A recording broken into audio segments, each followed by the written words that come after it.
আপনি হাত পা নাড়াইতে পারেন কিনা, আপনার মধ্যে কোয়ালিটি আছে কিনা। আপনাকে ছাত্র বানানোর আগে আমাকে তো একজন শিক্ষক হিসেবে এতটুকু দেখতেই হবে, বেসিক আগে দেখি। হাত পা তো নাড়াইতেই পারবো। হ্যাঁ, মিউজিক। মিউজিক।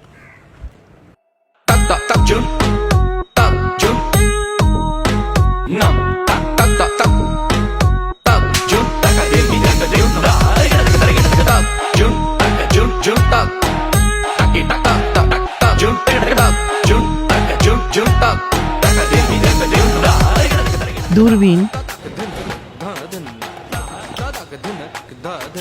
এটা এখানে কেন?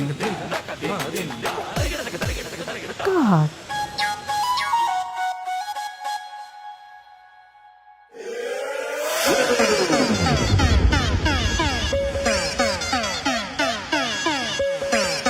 আমার ছেলেই তো।